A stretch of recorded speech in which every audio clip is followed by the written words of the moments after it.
We live in a time where people feel like they have to be perfect to be respected, to be loved, to feel like they're enough.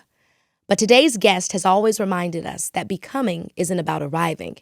It's about evolving and knowing your light can't be dimmed when you know who you are. Now listen, she's not just our former First Lady. She's someone so many of us feel like we know.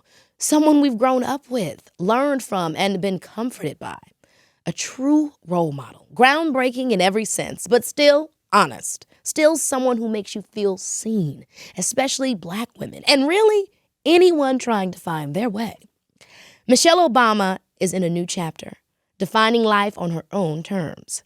From her podcast, IMO, to her latest book, The Look, she's getting real about identity, style, and what it takes to continue becoming and return to yourself. So, how does it feel to embrace this next chapter? And how has she stayed rooted in who she is through every version of her life? We have so much to get into. Because, baby, this is Keke Palmer. Today's episode is brought to you by the new drinks at McDonald's. 6 new drinks, crafted sodas with cold foam, refreshers with popping boba and freeze-dried fruit, and trust, they are giving everything. Now, let's get into today's show. Without further ado, let's bring out Mrs. Michelle Obama. I love the cool out. Look at where we are. I know. I can't believe set it. is wonderful. Oh my Look at gosh. this. Thank you so much. We're in your world. The last time I saw you, I guess the last time I saw you, we were in LA having lunch. But before then, it was with you and Craig. That's on right. On IMO. Yes, in DC, in that little house. Yes.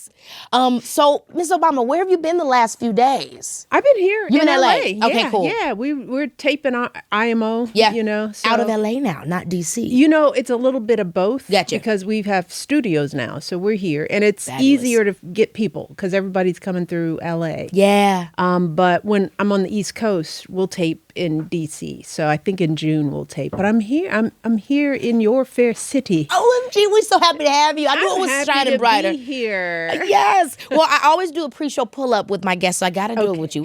Okay, so I feel that I know some of this, but obviously we want the world to know. And I do have to say this. On behalf of the whole Baby This Keke Palmer community, we are really happy to have you. I love and to hear from you. I love you. I am proud of you. And I always love talking to you. Oh, so my God. I am happy With to her feet be kicked here. up. Kicking up. Okay, what is your zodiac sign? Capricorn. I knew that. My perfect match. Straight up. Capricorn and Virgo. I think I am I don't know my moon and my rising and all that stuff, but I think I'm a pretty pure Capricorn. Yeah, because, is it the part that's so ambitious? Because, they say that about Capricorns. And, I mean, you've accomplished so much. Probably the ambition, the work ethic, the perfectionism, preferably. Yeah. Yes. I mean, I don't mind being outside, but I'm very happy to be home. That's me too. Yeah. It's giving earth sign energy. What is your love language? Have you heard of this love language thing? Yeah. Okay, so do you know what yours is? Quality time. Without a doubt, with everyone, with my husband, with my kids, with my friends. We don't have to do anything. You don't have to get me nothing. You don't have to touch me. But I like that. I like physical touch. Yeah. But I'm a big hugger. But it's really quality time. You know, I try to. Especially and with the slow busy time life too. Yeah, you know what I mean. yeah. Just being able to just sit in the room with somebody and you guys don't have to say anything. You can just watch a good show. Well, Barack teases me with my girlfriends because some of my girlfriends, it takes us days to catch up. Yeah. So it's like there's usually a sleepover involved, and we're talking the entire time. Barack might be there. We'll walk through. He's like, y'all still talking? It's like we're just on last month.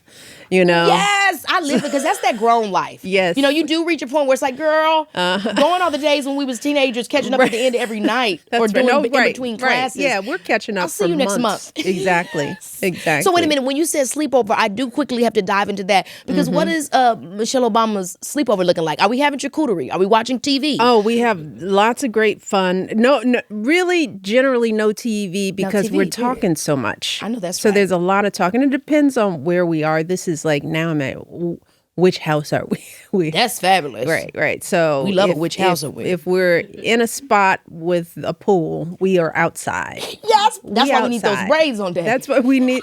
Yes, Brad. This is what I'm saying. That's the thing. Freedom. Cute Freedom at every braids. moment. Yes. Cute at every moment. In the water, outside of the water. Yes. We're just hanging is what we're doing. Eating good food. Yes. Music is always on.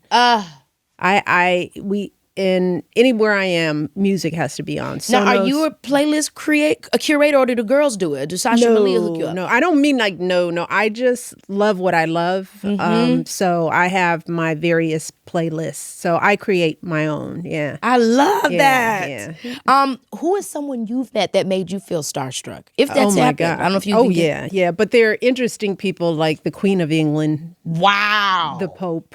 Oh my God. Nelson Mandela. Nelson Mandela. Yeah. I mean, that was pretty powerful because it was towards the end of his life. We were in South Africa. I think our first major trip to South Africa, and it was a solo trip for me. Yes. But I had the girls, I had my mom, I had my niece and nephew because it was such an important experience. Mm-hmm. And we were with Graça Michelle, and we had done this big speech with women and girls. And afterwards we talked, and she said, "Do you want to come by the house and see Madiba?" And I was like, yeah, so it was a spur of the moment thing. We had to talk to security to make sure that we could take the drive. And then we were going to their home. So I was like, me on an international trip as first lady, that's a lot of people coming to your house. But she was like, I want him to see you. And we went and sat with him, and it was just amazing, not only to meet him, but to be in his home with his family. Oh my gosh. So yeah. So those are some of the start. Maya Angelou. Maya Angelou. Yeah. I love her so much, and I've gotten so much more into her story as I've gotten older, and her history as an artist. And you know what I mean? Because I feel like with Maya, similarly to James Baldwin for me, I really think of them sometimes only as thought leaders. Yeah. I really didn't realize how much artistic work they had put in before they even started to talk about and digest what it meant to be a performer. You know what I mean? So it's just incredible. Wow. Maya Angelou. Wow. What does a perfect date night with Mr. Obama look like? A perfect date night is dinner out. Yeah. Usually a private room. Okay. So that Get into it. So that we can actually just be here and no one is walking up, Yeah. I mean, it's fine for people to walk up, but when you're on your date with your man, it's just Come sort of on like, now. oh, hey, so private room. When we actually have a lot of catching up to do, right? Because we live together. We've been married for 30 plus years. Sometimes there's nothing new. Of course. We're eating. It's like, what'd you do today? Nothing, Yeah. I mean, I feel you. So it's just sort of like, and some days we're in the house together all day and we know we're going to have dinner together. And we're like, well, don't talk to me, because we got to save it for dinner. Do you guys have a favorite place to go? We have a few favorites depending upon where we are. But yeah, I don't want to name them. But Right, because then we're going to find you there. Right, there are a couple of places in D.C. There's a new place. I like to discover new places. Yeah. He doesn't go out as much as I do. I go out with my girlfriends because of quality time. Mm-hmm. So I'm usually the one discovering the new stuff. And I'm like, ooh, he'll like this. There's a place, my friend does this event, Kwame does this event, family reunion, at Sheila Jackson's hotel that I think is in D.C. Oh, yeah. No, Have that's you been one of there? our favorites. I've always wanted to go there. I've never gone there, but I want to go there and check it out. The Salamander. The Salamander, so it's really good. The restaurant there. What's the restaurant? It's But Kwame's it's restaurant. Kwame's restaurant. Yeah, no, It's we go there all the time. I love That's Kwame. one of our favorite date night places. Yes! Yeah, because I love all the food there. And they have a nice private room. Yep. He has... Yeah, Doggone. Doggone Kwame's restaurant. Yeah, he's great. The Tatiana's I can't even get over in I went New there York. once. That's a little too busy. It's very busy. for I me. mean, it's so popping. It's very you know what I popping. mean? You could be in there and it's like ASAP Rocky over there, Michelle Obama over there. It's like everybody. It's a little too popping for me. I like a little less pop. Howling. Okay, last one. What is a song that instantly transports you to a place of joy? It's a good one. I'll do an oldie and a newie. I love that. Oldie, almost anything Stevie, but truly all I do. All I do is thinking about you. That's one of the ones that'll be a car ride song too. You know, windows down, car ride song. New is the one, Gabriel Jacoby. Gabriel Jacoby, I got to get onto that. What vibe is it? It's funk. He's a young artist, a mixture of like D'Angelo, a little, Chico DeBarge. Like it's not a groove. Chico. You pull back with the Chico. This is the I like these young folks that have the influences of and old seems like it's Chico DeBarge old. Dang, no, I mean I remember him on Moesha, on an episode of Moesha. Right. But it's a good vibe. I highly recommend his whole album. But the one on there, that's another vibe, upbeat vibe. Gabriel Jacoby, shout out to him. Yeah. Coming from Chicago, I feel like I'd always say anything with the Gap Band. Oh, well. I love the Gap Band. Yes, I love it. That always puts me in a good mood. Don't even need the words, already know. I know, well, because I barely know a word, so I'm usually making some stuff up. Hilarious. Well, let's start with this chapter of your life. And by the way, should I say Michelle? Should I say Mrs. Obama? Girl, by now. Okay, Michelle, I feel so crazy, but that's my girl. It's too crazy to be Mrs. Obama when when I'm going to tell you what to do about your life. Yes! Yes! No, it's Michelle. And for people, I usually say whatever you are comfortable with, because some people are like, I am never going to say your name. And it's like, okay, that's fine, but girl, call me Michelle. Thank you. So, Michelle, let's get to the present. What would you describe this chapter of your life, or how would you describe, this chapter of your life? Oh, freedom. I think that's the big word. Free braids, freedom. My kids are launched, freedom, and, our relationship is as close as ever, but it's a different kind of relationship. They're independent adults and they have good sense. And so there's just a freedom of, you guys are good. So now we're advisors. We're catching up. Yes. I am not worried about your existentialism, Yeah. And there's a freedom that comes with that. Obviously freedom from a professional perspective. For sure. I'm at the stage in life where I'm making every choice that I make is mine. And I can't necessarily blame anybody else or fault anybody else, and there's a freedom that comes with that. My yes is truly my yes. Yeah. My no is my no. I can't say it's because I have to do this or that, or because I'm in this role. Sometimes I say no because I don't want to do it and it doesn't work for me. So freedom, I think. Yeah, you talk a lot about that experience, in the White House, who you had to be. I mean, you're carrying a heavy load of representation, leaders of the free world. That's a lot. Yeah. But what did you learn about yourself during that time of who you were becoming? Like, what was that transition point of who you were able to be, who you had to become to be there, and then who you get to be after? That's, I think the primary thing I learned about myself in it, and about my husband and our family, is that we are pretty strong and capable, and capable of operating at a high level of excellence for a very long period of time. And now I'm at the point where I feel like I can own that. It's like that did just happen. Yeah. That was a very hard thing to do, and we all pulled it off, and we're in one piece. Yeah. And I've been talking about owning my wisdom, owning what I know, owning my accomplishments.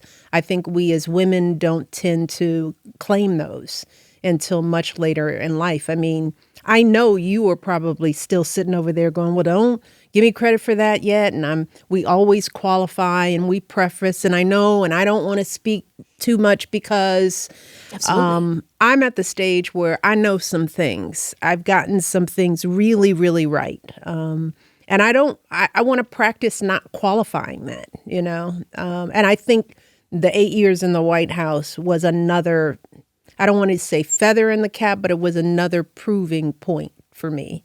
Yeah. And so I think I came out of that chapter in my life where it was about service. It was about everything that we did was about other people. Yes. You know, how we showed up in the world, the sacrifices we made, the things that we didn't do, the money that we didn't make, the things we turned down. I mean, in our White House, you know, the motto was, if it's fun, we can't do it.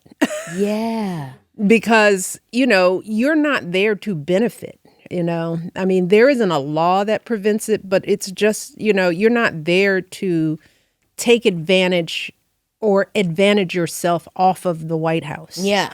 You know, and so we were very mindful about making sure that how we showed up, what we said, what we did was representative and reflective of our role as leaders of the free world. Yeah.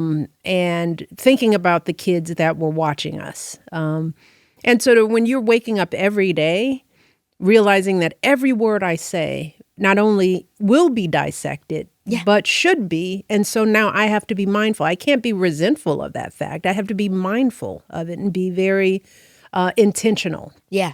So it was all about other people and our children that were growing up at the time. I mean, when you talk about it, you know, this is a service job. And when you guys were already doing service before you got into this kind of, you know, the biggest role of service that you could possibly have. Yeah. But it doesn't always come with a lot of visibility. So I often talk about fame as trauma. It's very traumatic to be famous. Obviously, yes, it comes with great stuff. Cool, awesome. There's always a positive to something that you can find. But it's a very traumatizing experience.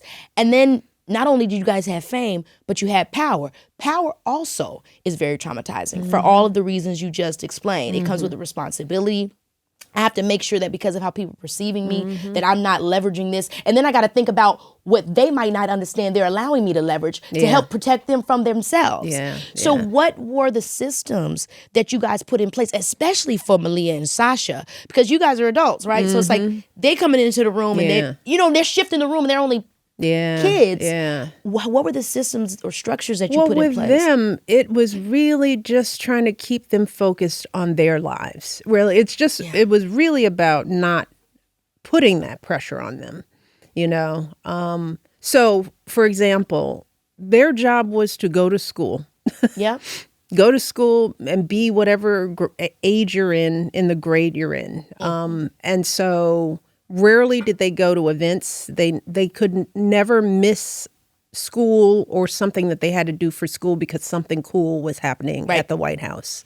They only traveled with us on their breaks. So summers and their spring break when they weren't at camp, you know. So the goal was to make their lives as normal as possible, right?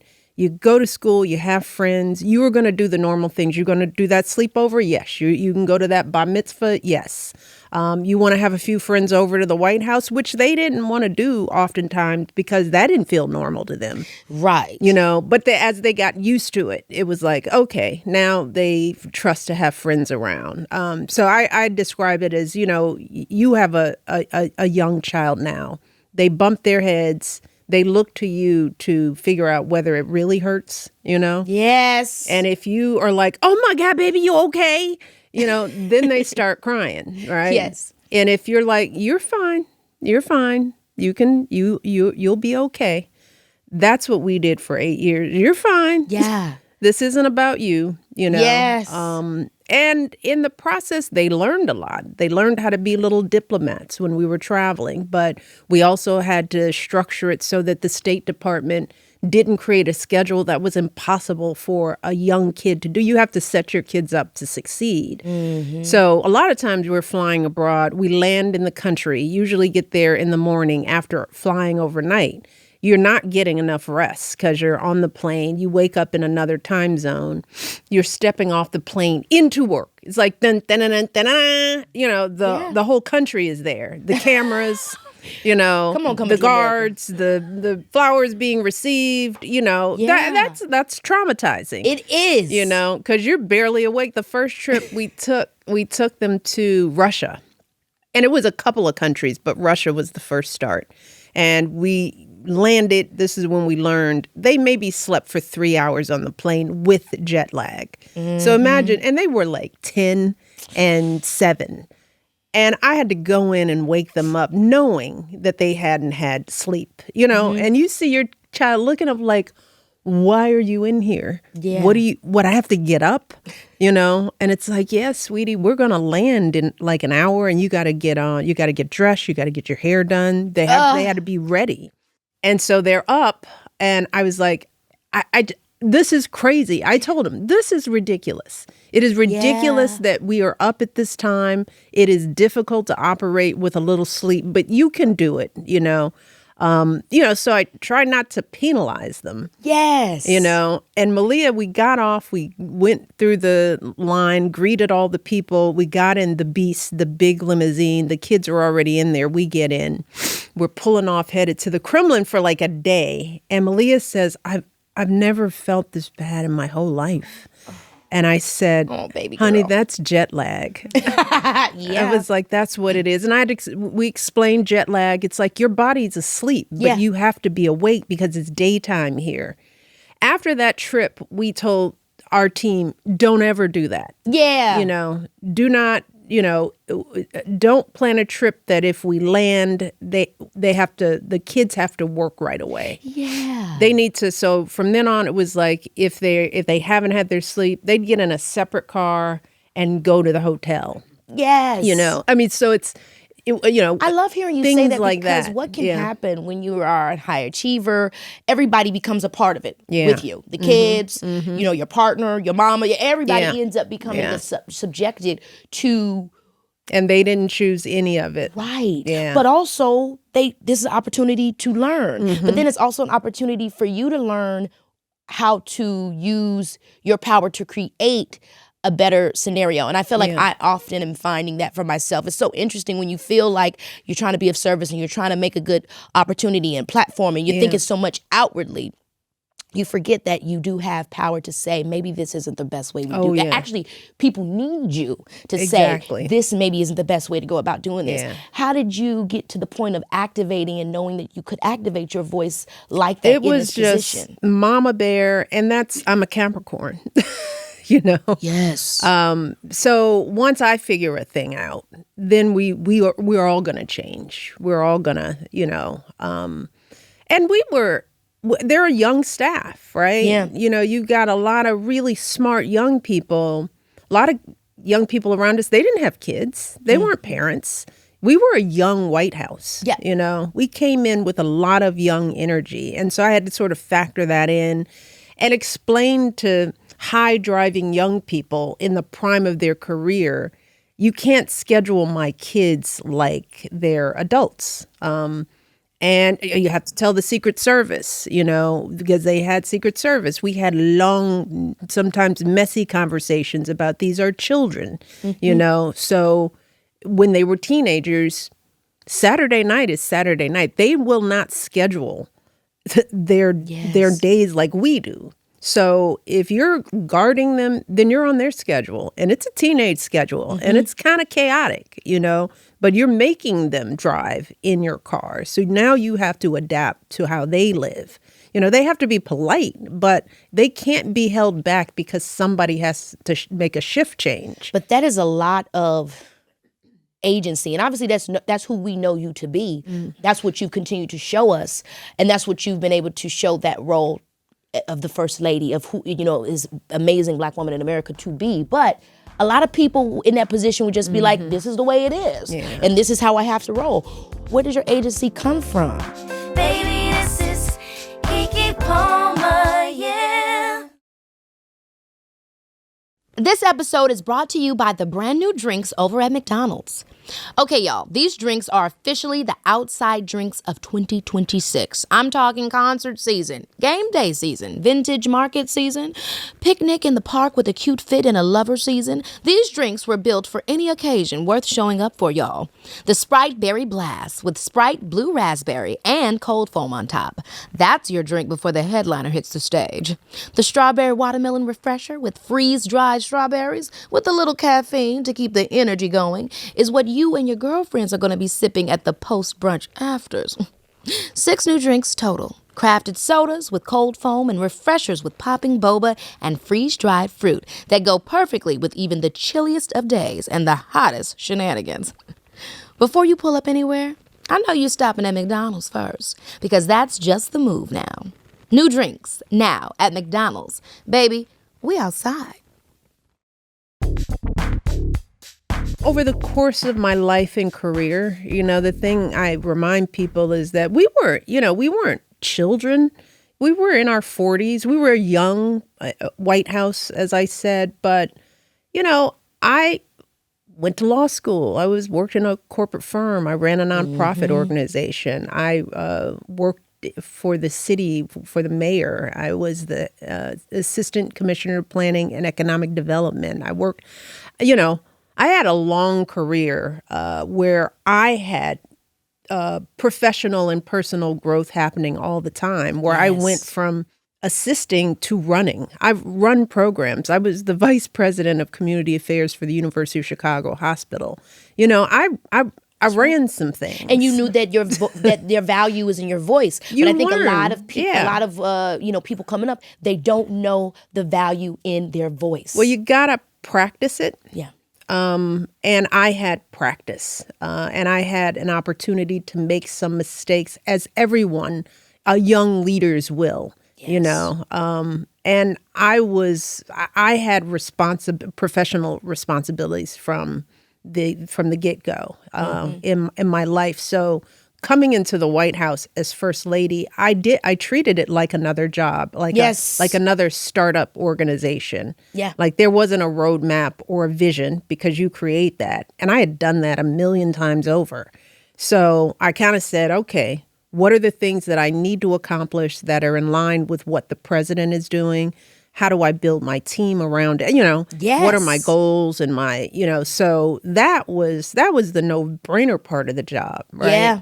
The life part of the job was the new thing, and how my girls were going to get through, how I was going to mother through this, how I was going to make sure that my family was good, that my mother was good, that my friendships didn't fall apart, that I kept in touch with my brother, and that we had regular, because if you're not regularly, because we lived in a bubble, right? Yes. And you have a sense of bubble life. Further up you go, the more isolated you can get at that bubble life. And the different languages you have to learn. Yeah. And the insight that you have to be able to you have to use to break through these barriers in these rooms. Yeah. It is a lot. And then you gotta also be like, well, I'm just me and I'm just a human person. I'm just trying to stay grounded. It is a lot. And you have to teach people what your rules are, right? Yes. And so that takes a minute, but we did it at a high level, but there are a lot of people who could understand what that feels like, I was always trying to work on gaining more and more control over my life in a position where I had to give up a lot of control. Yes. So it was an interesting balance of when you're operating at that level and so many other people are depending on you, even the Secret Service. Like I didn't want to push against my security, because that was their job, I mean, I don't want to put them in harm's way because I don't want security, because these are people with jobs and families. I'm not going to, I'm going to help as much as I can make their job easier. I'm going to do that. Yeah. My kids aren't. Right. Yeah. So I'll take the bullet. I'm going to be really cooperative, because I can be. I'm a grown up, you know. I don't need freedom every second. I can operate with a clear schedule. My kids are not going to be forced to do that. in their developmental years. They need to learn to live life. But that also means sometimes spending some time away, I'd imagine. I know you were saying you guys had a schedule of, when you're traveling and when they are there and how it works with their school. And that's something that really rings true to me. But it's hard as a mom, right? I try to bring my son with me everywhere. Yeah, but my son really likes his school. He's only 3, so it's not like a school. But it's going to change even more and more. And it's hard. But I know it's what's best for him. Yeah. So I'm trying to make sure I'm saying prayer every single night. You know what I mean? When you wake up in the morning, I'm seeing you before you go to school. But you don't need to be, again, subjected to my crazy life and my schedule and what I'm trying to do. Because you're going to miss him. It's like the question is, what does he need? And it's going to change. Like, you're absolutely right. I found that until 3rd grade, 4th grade, there is a lot of flexibility. Yes. Okay. That seems to be okay. Sure. But it depends on your kid. If your kid is like, I don't want to be sitting in the green room, with a bunch of adults when I want to play, I want to be outside. I want to go to this party. Yeah. So it's like, And then it depends on how many you have, because Eddie Murphy's kids was fine with homeschooling, but he had 10 of them. Yeah, so it's right. So they were weren't their own alone. school. Yeah, right. You know what I mean? But Leo's just one. Sasha and Malia just right. two. No, it's they a little boring with that circle. No. They wanted a regular life. They always have, always did. They always chose that. And that was fine, you know, and I didn't want to make them feel guilty for wanting it. Yeah. Right. But here's what we have. My mom, having grandma is, and I think we're both, I was blessed. You continue to be blessed, but I couldn't have done any of this without my mom. Right. Because I did not worry when she was there. And she spoiled them like grandma did, which helped, But she also understood the rules, the structure. They weren't going to mess with grandma, And I knew that every day that I wasn't there, they were waking up with the values that she taught me, So there wasn't going to be any inconsistencies in sort of how they were developing as people. Yeah. And that is a weight off as a busy mother. Yes, especially because, you might have nannies or somebody that's supporting and helping, but that's not the same thing as this is the internal structure I came from. They need to have that thread. I wanted my girls to walk into the strange house that was their home, the White House, and not be greeted by butlers and ushers, which is how the house works. Wow. I wanted them to come home to grandma, Now, yes, they had a butler bringing a snack. Okay. Because grandma was like, you can get your snack in the kitchen. But she was there doing what she did, watching Judge Judy, doing her crossword My mama puzzles. was right there. My mom and my dad had me watching Paternity Court right when my son was born.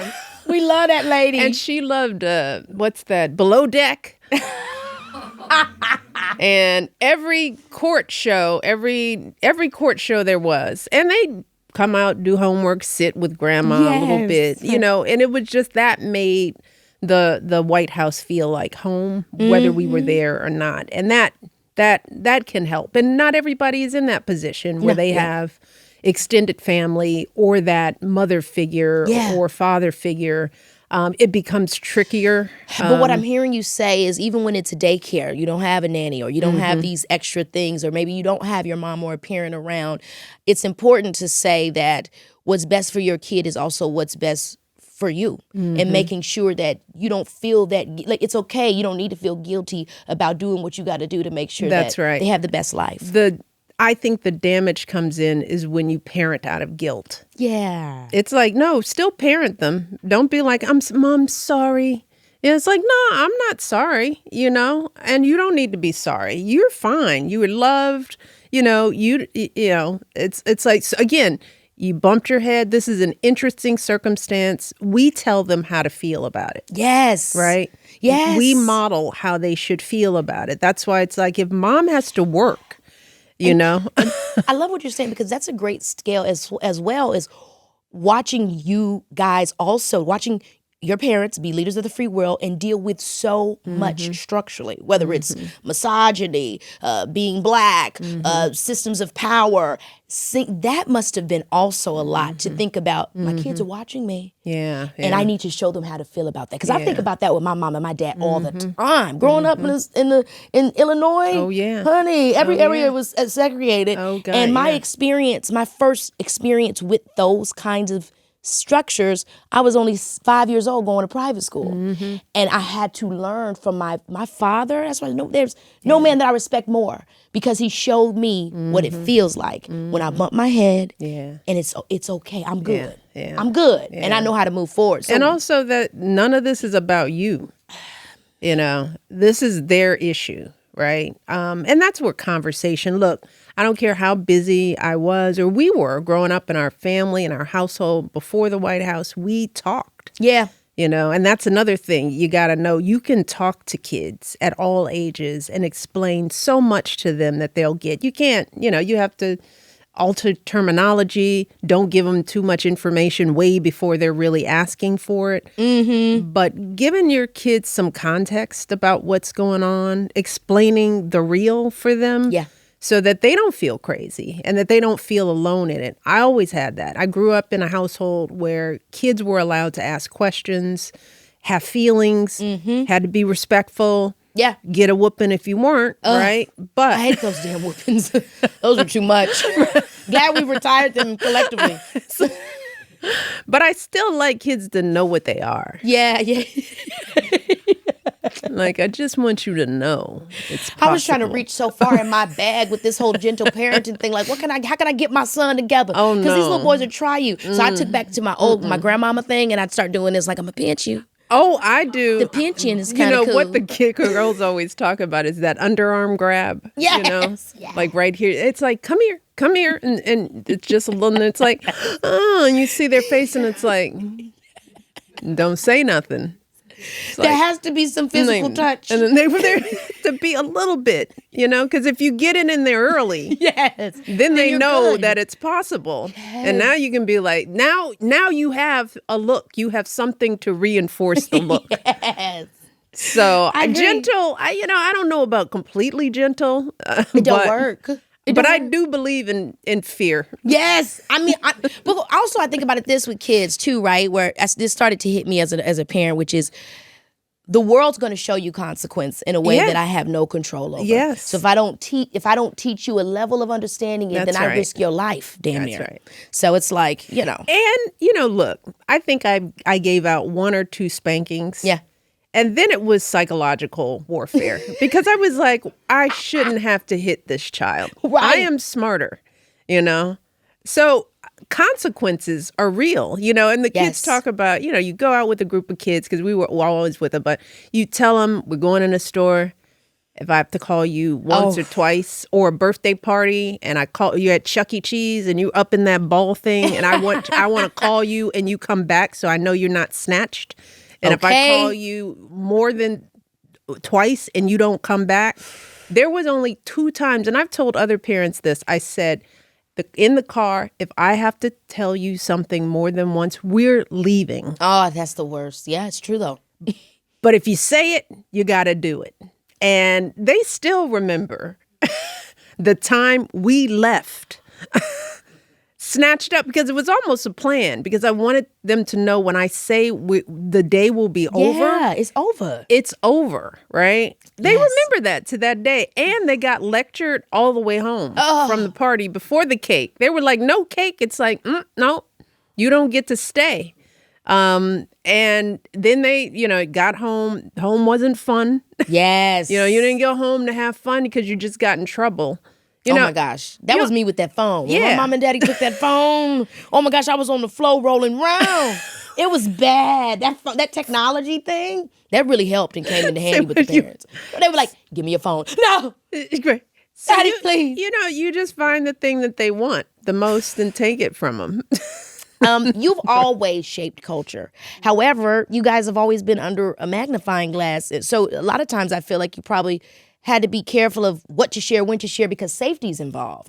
But now you share so much with us. We get you on podcasts, books, television, How did you develop the relationship to that without the fears or the concern of safety and speaking too much?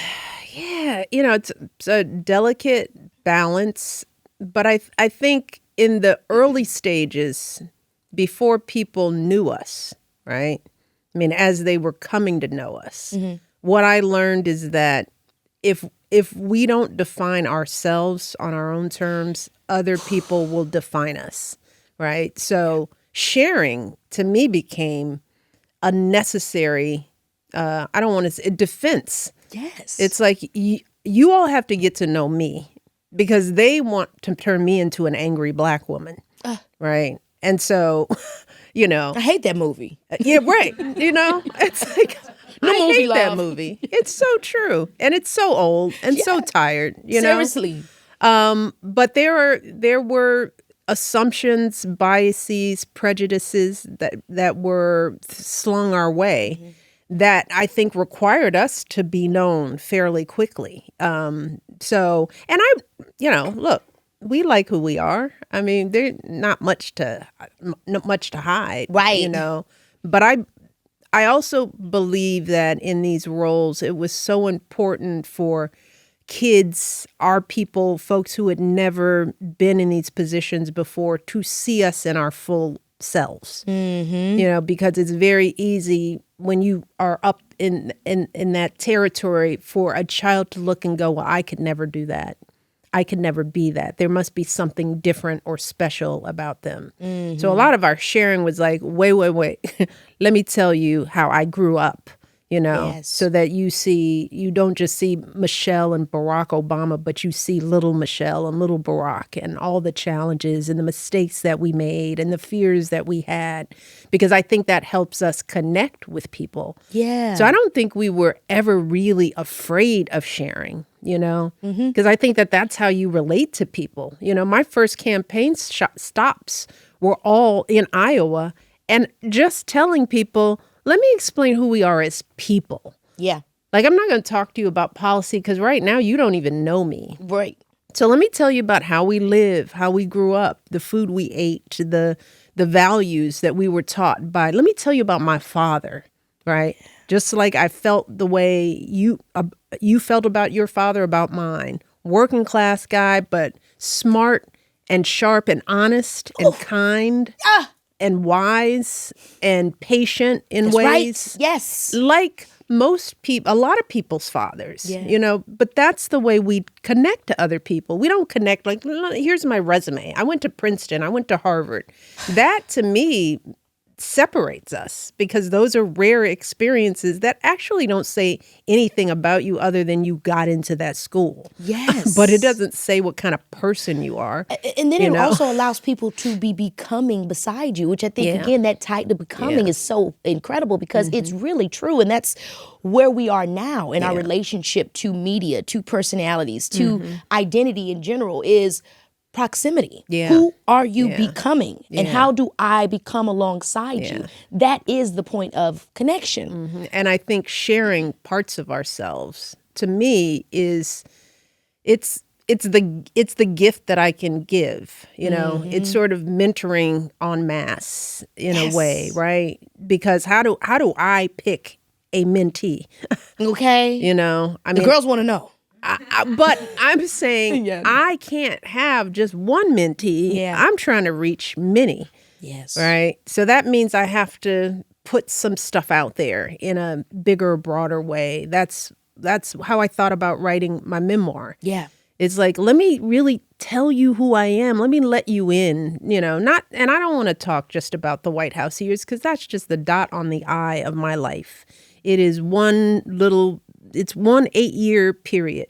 Yeah. The White House didn't make me, it didn't break me, but this whole arc of a life that started on 7436 South Euclid, the core of who I am and who we all are starts at those kitchen tables and the roots and the stories in the neighborhood and the first fight you had and that teacher that didn't believe in you and, that whooping you got and how it made you feel. It's like those are the things that make people see themselves in you, right? And then go, the other lessons now make sense. Yes. I can connect to the other lessons. And so the podcast for me is just another platform for that, where people, if they choose to, because you don't have to tune in. We hope you do. But, it's about conversation, connection, a little advice. The stories that we tell just by somebody listening can go, oh, that happened to me. I would love to know your relationship to high achieving, because I think the generation is struggling so much with hyper functioning, and many of us do it really, really well. This idea that performance is this adaptive intelligence that can outrun you. When do you know, and how did you define? Good question. What's you and what is your survival skills? Baby, this is Keke Palmer, yeah. There is a very specific kind of joy that happens when you get 3 generations of your family all under one roof. And if you know, you know. I'm talking about mom teaching the grandkids something in the backyard, daddy on the grill doing what he does best, the cousins running around being feral in the best way possible. And let me tell you, that kind of moment, you're not really getting that in a hotel. In a hotel, everybody ends up in their own room, doors closed, doing their own thing. It starts to feel more like a logistics exercise than a family memory. But when I book a stay on Airbnb, like when I went to Big Bear, it's a whole different vibe. You get a real home in a real neighborhood with enough space so nobody's on top of each other, but still close enough that everybody's part of the same story. And that's what makes it special. Spring is the perfect time to do it before summer gets hectic and everybody's schedules take over. Find a home on Airbnb and get your whole family under one roof. Trust me, that's where the magic is. There's one phrase that sums up my conversation with Michelle Obama. Endlessly inspiring and so real. I truly don't know how she manages to be so many things to so many people all at once. But what I do know is that she does it with style, grace, and so much honesty. Y'all are getting to meet a whole new side of Michelle. How she's choosing herself, embracing joy, and defining life on her own terms. And trust me, this season only gets better from here, okay? So make sure you're subscribed to Spotify Premium so you can listen to every episode with no ad breaks. Get into it, baby. I think a lot of that comes with growth in age and wisdom. I mean, like some lessons, I could sit here and tell you a thing, but you sort of have to go through it. And for me, I just sort of went through it. I was a high achieving box checker my entire life. I'm trained in that. Like, I know it's like, I'm going to get it done. I'm going to be there early. I'm going to over prepare. I'm going to prepare. Send me more. And why isn't that here? And I got to get this right. And my note cards, they have to be right. I know you were readjusting note cards. And we were in the back going, yeah, we know. My team was like, oh, Keke like you, up until the bitter end. Where's that note card on the thing? It had the three points that I wanted to have right here. Yes. That's baked in. Did it last night. And preparing for these things. It's like, I want to know who I'm sitting down with. I don't want to miss a thing. It's like, sorry, that's you. Yeah. And so you learn to kind of come to grips with that, kind of, give that part of yourself a nice warm hug. Yes. Yes. Take care of that part of yourself because she's a little crazy. And then you have to laugh at that part of yourself too, not take it so seriously because not everybody has that muscle. Yeah. And not be too judgy about the people that don't have it, Yes. Because it is kind of a thing you always had. I was always that kid. I think that was a temperament. So I think some of it is like temperamentally, maybe because I'm a Capricorn or, I don't know what it is, but I don't know how much I have to do with it. Yeah. So I try to be in it, but not of it completely. Now I'm trying to mindfully let go of some of that. Yeah. Too, just for balance. Yeah. Because Yes. it's exhausting. It is. And it's not always necessary or right, And that's our battle. And I think Yeah. that's in a world where people are dealing with hyperfunctioning, the concept of being a high achiever and succeeding at this level is the only thing deemed as good. Yeah. But it comes with its challenges, and it's not the only way to find value. That's Everybody right. thinks they want to be the president or the CEO or the entrepreneur, but you might not have the temperament. What do we say to those of us, and how do we also encourage that other side that exists here? Everybody's not a high achiever. You don't need to be. So then do not. how do you find then value? Oh, it's everywhere else. I mean, the thing I learned is like my happiness is not tied to what I've achieved. It's like, okay, that's nice, and whatever it is in me goes, okay. But look, and I have met tons of overachievers. They are no happier. Many are unhappy people, right? Yes. And that's really one of the messages, right? It's like you want to show up well in this world, but if you don't have balance in your life, I don't care. Now you're just playing out some habit. It's like, not just like smoking, but if you don't have control over it, it can be detrimental. So I've learned over time to be really thoughtful about what truly makes me happy. I started doing that even when I went to law school, worked at a law firm. Yeah. Looked up and I was like, I don't even like the law. How did I get here? I hated the corporate practice of law. It was boring. It didn't involve people. To me, it was. Temperamentally, it was just too staid. Yeah. That was the first time I realized my perfectionism got me. I spent money on a degree and I'm glad I got it. Yeah.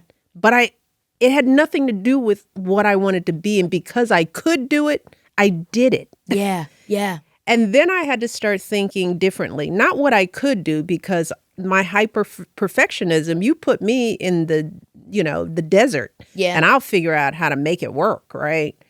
Now I had to figure out what do I care about? What do I want? Who do I want to be? And I think that helped me early on, realizing that I needed to be very clear about what I cared about. And I had to figure that out, and that's why public service means so much to me. I mean, I left the law, started working in community service and working in city government. And it just spoke to me, like being able to do stuff where I could see an impact on other people. Yeah. Mattered way more to me and gave me way more joy. My connection to people is so much more important to me than money, raw achievement,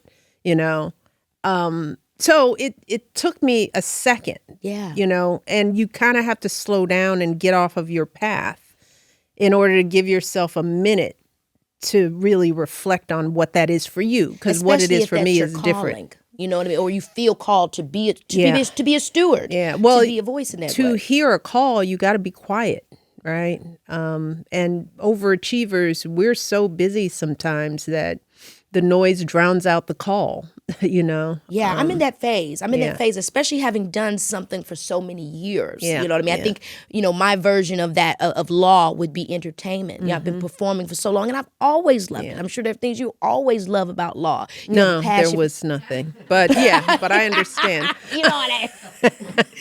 Where there's always that thing that I love. However, for me, it's like I'm already at the 20-year plus mark. For me, it's a midlife crisis moment where it's like, we've done this. Yeah. I've gone around the sun twice. The world has loved me and hated me multiple times. I know what it was like to be True Jackson VP. I know what it's like to be, baby, this is Keke Palmer. Yeah. And so it becomes a question of, what is that true call? What were the years that I put in? What was the skill that was actually being fine-tuned in this moment that represents where I'm going next? So how are you thinking about it now? I'm thinking about it. I relate so much to you in terms of community. I feel that stewardship the next generation, creating infrastructure, Yeah. and the basis of a community is what we don't have enough of. Not saying that people Especially aren't in the doing it. business. Especially in Yeah, the business. yeah. So I think I find myself feeling like, and I've always felt like it can't be just for me. You know what I mean? And I feel that now I'm understanding that as long as I can take what I went through and create a system of structure for others to have a blueprint to work from, then that means it was worth it. That to me feels recursive. Yes. That to me feels like it compounds. But I got to be quiet, like you said, to know what those exact steps are. And the obligations that one has in the midst of all of that, it becomes, it becomes difficult. So I'm in a very crucial time. So I needed this talk with you today.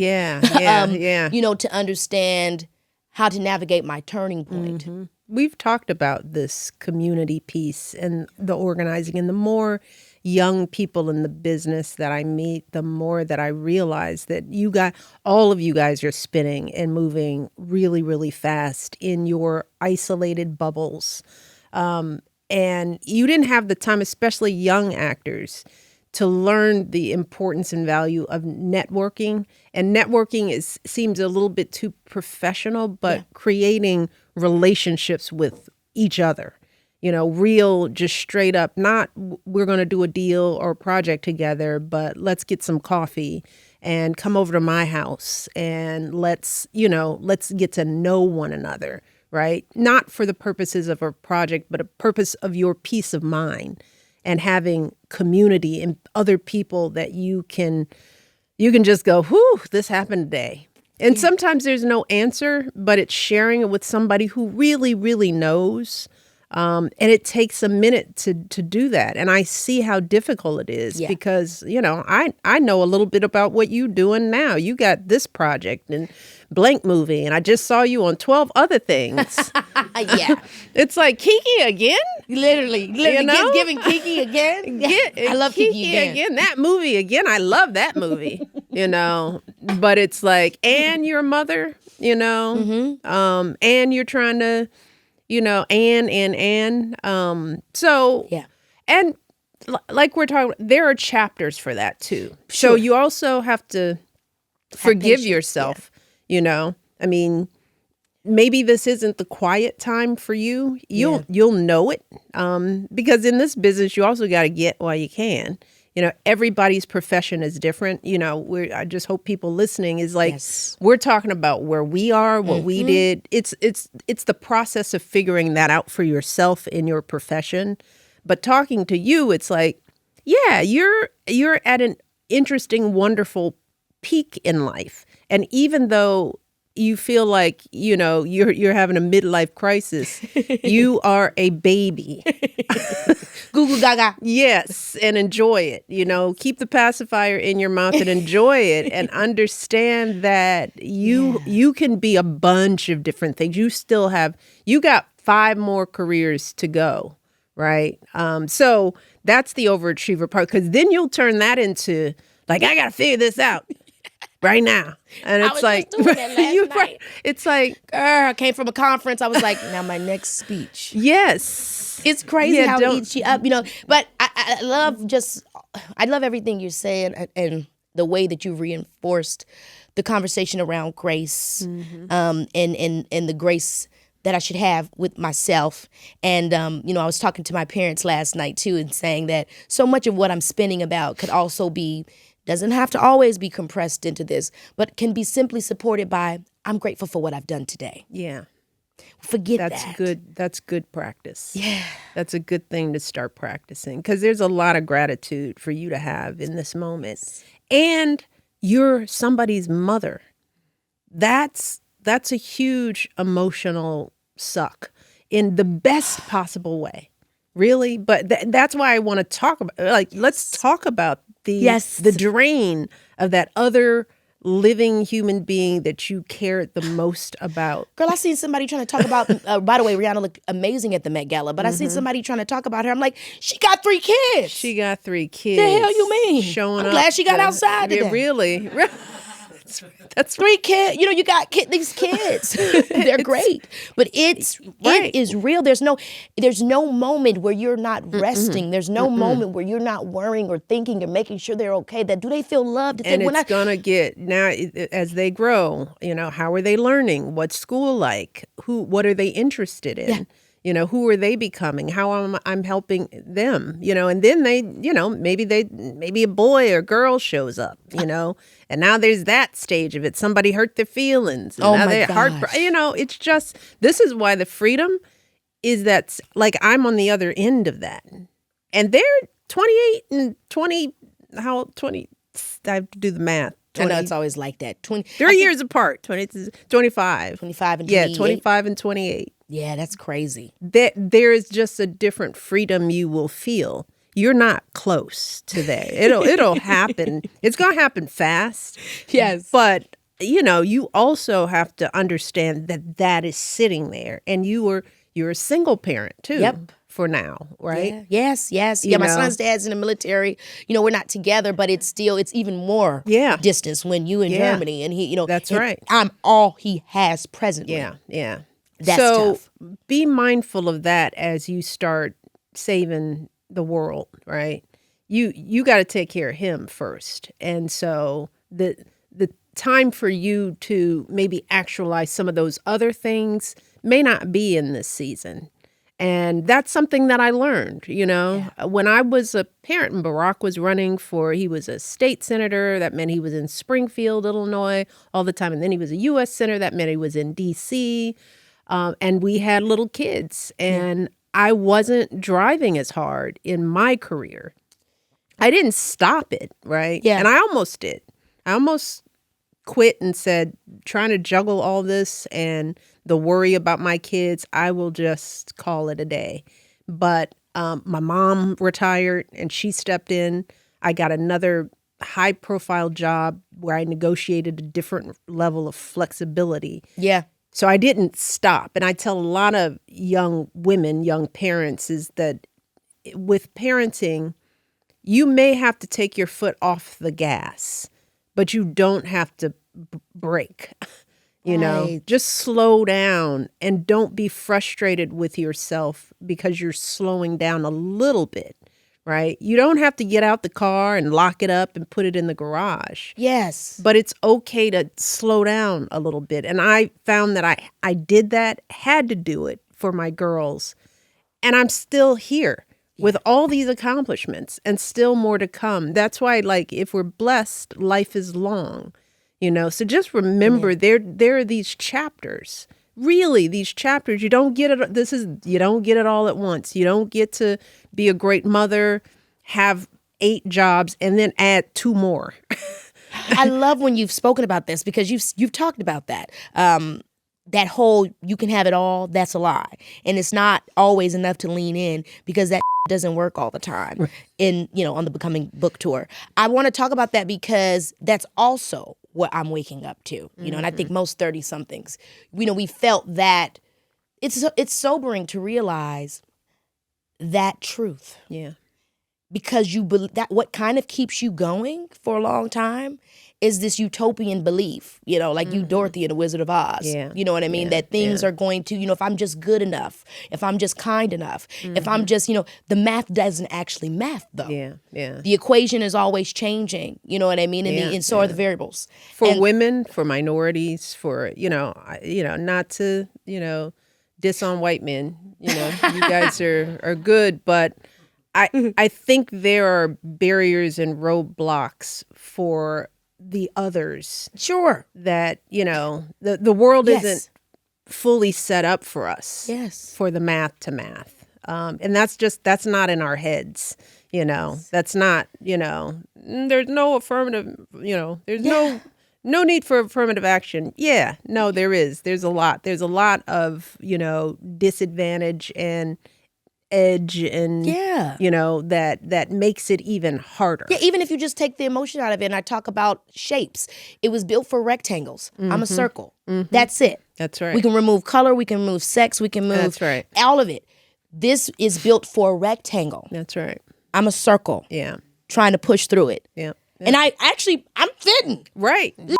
hurts though. Because you're an overachiever, you know, because you're a perfectionist and because you can, you know. That's the other downside of being an overachieving perfectionist. You wind up doing stuff that a lot of people can't and shouldn't be trying to do, but you can do it. And then you realize there's also a whole, not only do you realize you're being the example, you're being the model minority or the model exception in that regard. You're now the example that, see, roses can grow from concrete, which actually I don't want to affirm that because everybody deserves grass. Yeah, that's right. And then also on the other side of it, you realize that still is just one shallow version of it. Yeah. That there's actually a whole other side of it that you then meet. How do you still find the courage and the faith in humanity? I mean, to still have that desire when you feel like there's always one. You know what I mean? It can be discouraging. Yeah.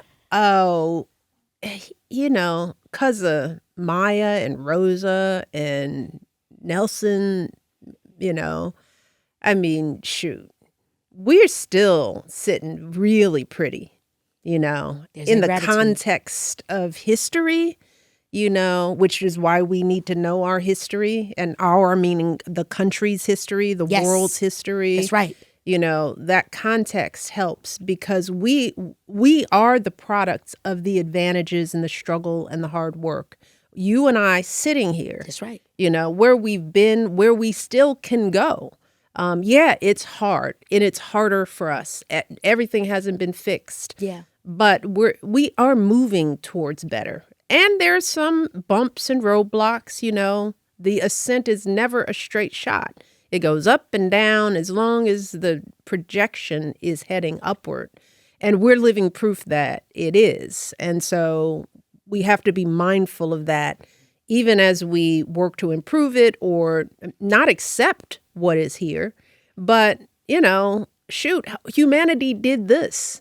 You know, humanity got us here, all of us together, you know, white, black, the circles, the triangles, and the rectangles all worked on this, you know. Some of the rectangles were like, man, this ain't right for the circles. Yeah. And I'm willing to, you know, sacrifice a little bit and change a little bit and fight for the circle. And the triangles are like, yeah, we're in it too, you know.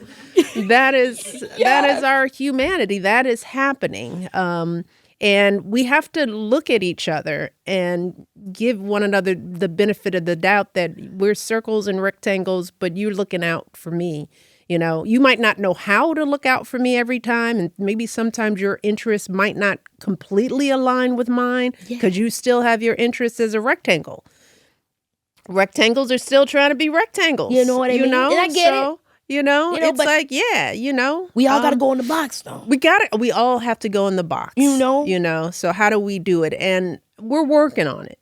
Yeah. You know, humanity is where I know you see it every day. I do. And I appreciate this. Again, this is what you were talking about before with the whole community connection and the conversations. Yeah. Because it is for you. Yeah. Because we're having the same thing. And from your vantage point, from my vantage point, but we're meeting at the same medium of these emotions, of these structural, what we consider limitations or just uphill battles in the human condition. Yeah. And it just affirms, you're not crazy. It is tough. But you can do it. We can do it. And it is hard. And more people, there need to be more opportunities for more people to make it. Yeah. And right now we're in a situation where we've made some choices, all of us, where we're now at a point where fewer people are getting a chance to make it. And I'm talking about circles, squares, and triangles. You know, and I think that's the problem is that a rectangle thinks, you know, well, if the decision was made for me, it's really going to help me.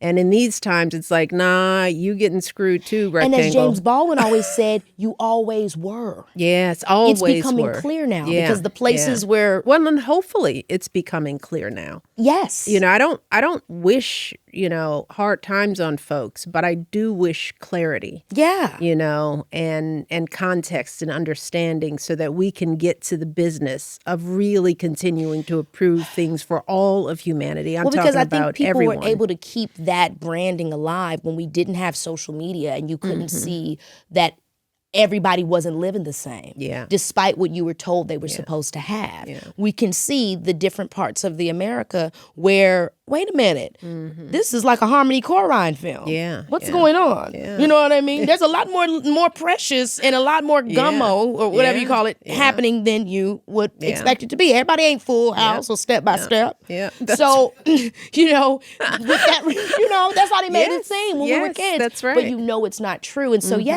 hopefully that does wake everybody up to the realities. And hopefully we can have some compassion for people when we talk about racism. When we do, we're ignoring so many white folks, so many people living in rural America, so many people who are struggling even worse than many of us. And it's sort of like, well, you can't just label everybody in a certain way. People's beliefs, anger, grief, resentment comes oftentimes from a place of real unfairness and injustice and inequality. And so we all have to give one another grace and always wonder, why are you so mad? Right. And I know it's not about me. So let me try to work to understand what's going on in your life. Yes. And look with that level eye of compassion. It's like you are so afraid of something. It takes a lot of compassion and it takes a lot of courage to hold space for yourself and for somebody else, especially somebody that maybe is not holding space for you. But it is required. Yes. It is required if we want to move to the next level and actually solve the issue or be a part of solving the issues. And so I find myself trying to maintain the practices and the skill set to be able to handle that. But this isn't an assignment for you. Let's be clear, Keke. No, it's right. I'm coming back to it. I'm feeling it's this. It's like, I'm okay, now we're not going to walk away from this conversation with you staying up at night. I'm ready. Going, okay, now I'm going to fix dream. that. Let's be very clear. That's why we all have to do the work so that Keke isn't trying to do everything by herself. It's so real. It is so real. I know my time is running out. I'm really, really sad about this. I am sad I didn't too. get to. I do want to show love to my pictures real quick. What you got? I got pictures and I got a game. The time has happened already. I know, girl. We could talk. Let's talk about this photo of you in Princeton. That looks like anybody today in 2026. Girl. This is timeless. Those little cheeks. It's like, how did you know? It's almost like you knew you were going to be the first lady already. I don't think so. Because look at you, look so perfect. I don't know. That happened to be a good day. The brands, a little Levi, that braids. My college days, must have been, I graduated in 85. I was probably 86. That was probably 83, 84. It was the preppy stage, right? The Lacoste bag and and it's just, I was broke. So you have just enough money to get one piece that sets it over the top, It's so funny. My girl, one of our producers, Alanike, has a photo that almost looks identical to that. We were all looking like that. And it's literally 2026. She's literally our Levi Gen Z. jeans and the fashions return. They come back. Speaking of fashions... You've done some incredible fashion. This Balenciaga look. One of my favorites right here is you wearing Sergio Hudson. And it actually worked with the mask. That's hard to pull off. Yeah. It's hard to pull off. Do you feel like fashion was a form of a strength or a source of strength for you when you were in the White House? Yeah. Oh, absolutely. I mean, fashion was another political tool, I think. And for us, that was part of what everything had to have meaning and purpose, right? Because it's like we also felt like 8 years.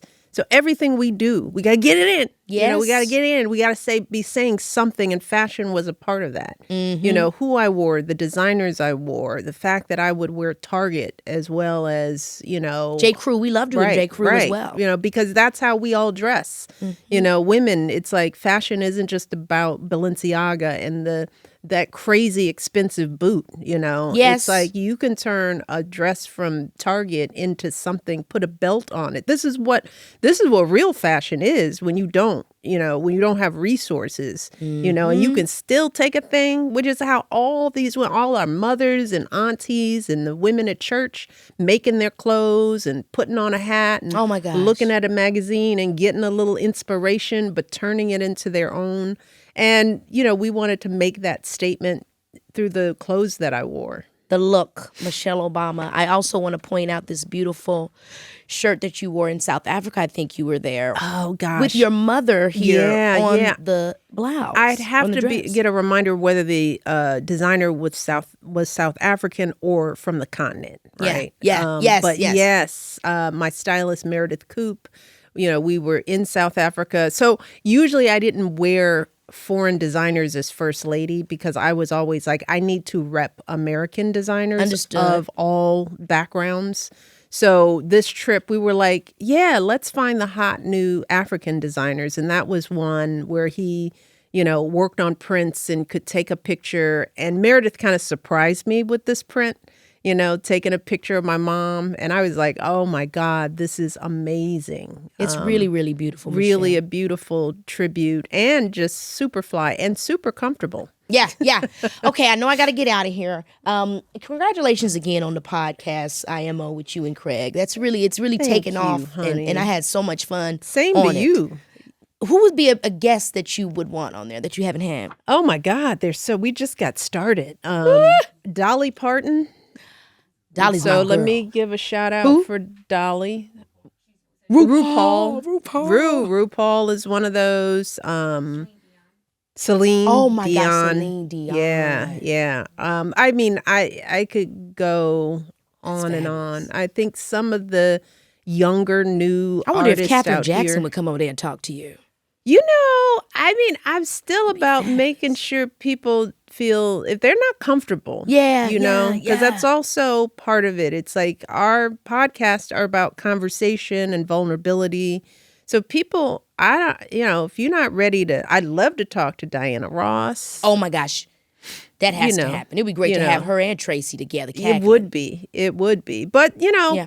I understand people are in their spaces and, so I think part of what makes we're trying to make our table a very safe table. Yeah. Where people really feel like we're just talking like this, just like you're doing, so that people feel safe to share because there's so much teaching that can be done through that sharing, but you have to feel comfortable and not feel like somebody's is trying to trip you up and get you.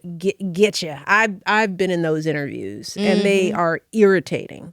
It's like, I'll talk to you, but don't lie to me. Yeah. Don't be nasty. Yeah, because what's the point? It actually doesn't No. service anyone or anything. No. So Okay, but I know I thank gotta you. let you go, but I love to play games with my guests, and let's play. You are a when they go low, I go high queen. So I figured we put a little game together like that. Okay. Okay, so we're gonna run through some real life scenarios, and you're gonna tell me, are we going low or are we going high? Okay. All Okay. right. First one. A coworker takes credit for your work. Oh. You going low or you going high? I'd like to think that I can go high in that moment because I'm an overachiever. People will know what I do. It's like you gonna know what I do. Yeah. I'm gonna show you. I don't have to, and people will see that you didn't do it. So a lot of times it's better to let other people see that thing to discover it than you be the one going, no, that's what because now you're in the fight. Now you're in the fight with, well, now I got to prove you wrong. Now I'm arguing with this person, right? So I'd rather let my work speak for itself. And there's more satisfaction on the other end when somebody else comes to you and says, I know he's lying, because I know what you can do, and it's almost like a triple win when that happens because they're looking bad. So I would go high. Ooh. I would go high. That's a hard thing to do, but what you just said was, that's the thing. When people discover it, wow. Someone shares something you told them in private. Oh, it depends on what it is. I mean, some Right. private stuff is like when you're cares? talking to your friends, you're like, you gonna say something. But Sometimes that's why you tell them. Yeah, really. And sometimes it's like, I shouldn't have told you that. Yeah. So it's on me. So sometimes it's on me. But if it was something hurtful, I'd go low. Okay. I might go low. Might get and them pull together. aside. Yeah. Okay, you're being judged more for how you look than what you said. I'm going low with my team. Just to get it out, because there are places to go low, right? But Yeah. publicly, I'm gonna resolve that's not about me, that's about them. And then publicly, I'll go high. That's also something I say to people. Like, sometimes you love just you go to your mama to go low, right? It's like, and don't you have those conversations? You come back. I just did the other day, and I felt like, oh my gosh, like that's this is the whole point of safe space. The safe That's space right. is so you can be human. That's right. And not always have to be. That's right. We used to do some stuff when we do comms prep.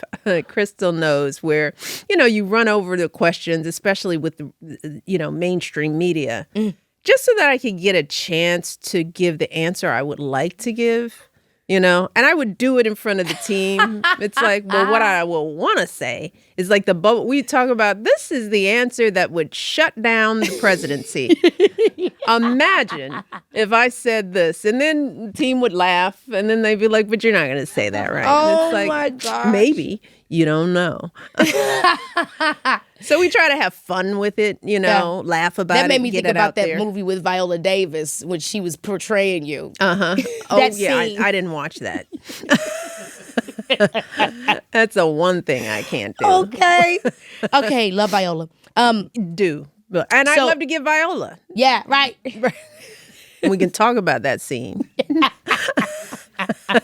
Then I'll watch it. Oh my gosh, I'm on the floor. Okay, someone calls you too much in a professional setting. They put you on blast. What do you mean? So let's say you're at let's say we're at a conference meeting, or you're having a conversation, and they go, this is like not a good version of it, but they're like, you're crazy. Like they undermine you in front of people. Yeah. Because then now I've been undermined. Do I go up there on the stage? That would probably be go high in public, pull them aside.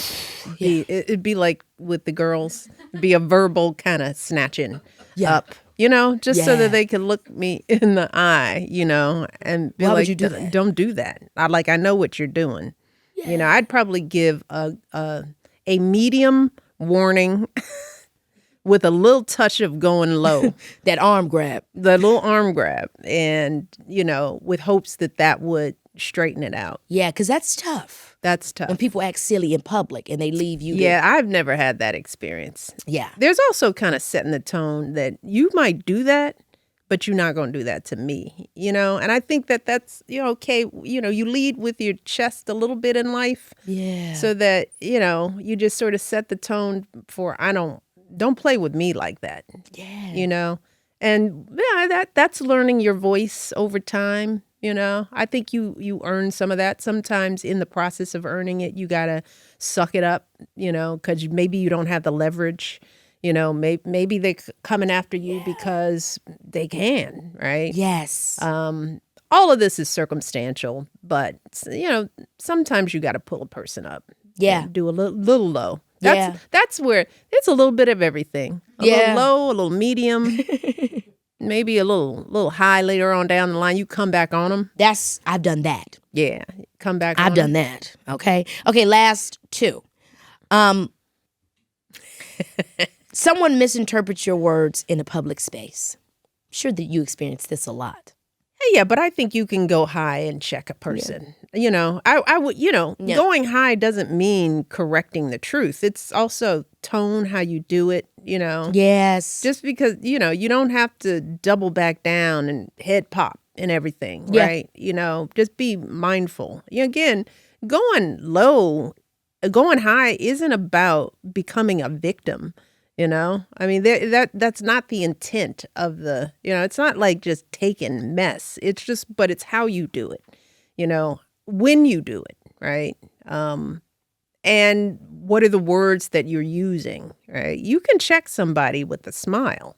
Yeah. You can make a point, with a joke, which I do. I use humor all the time. I talked about a bunch of people here, Yeah. without using names, Yes. I mean, to me, that's a version of high. You can make a point without bringing us all down with you. Last one. A close friend downplays your success as luck. Oh, I don't care about that. I would definitely go high because my life would speak to that, It'd be like, just watch me, boo, as they say. Okay, watch me, boo. Well, I've really enjoyed this conversation. I always enjoy talking to you. I am so proud of you. But girl, you can't save everybody. So one step at a time. Conquer, small steps to all of it. But I love you so much. I love you so much. Thank you so much for Thanks coming for on the having show. me. Thank you. All right. Oh my Yay. goodness, you're the best. No, you. That conversation just gave me so much hope. It's a reminder that growth doesn't stop, no matter where you are in life. As long as you're being true to yourself and doing your best to show up fully as yourself, it's not about being perfect. It's about being real. I'm just so thankful to Michelle Obama for being here with me today. I truly, truly appreciate her. And thank you all for watching.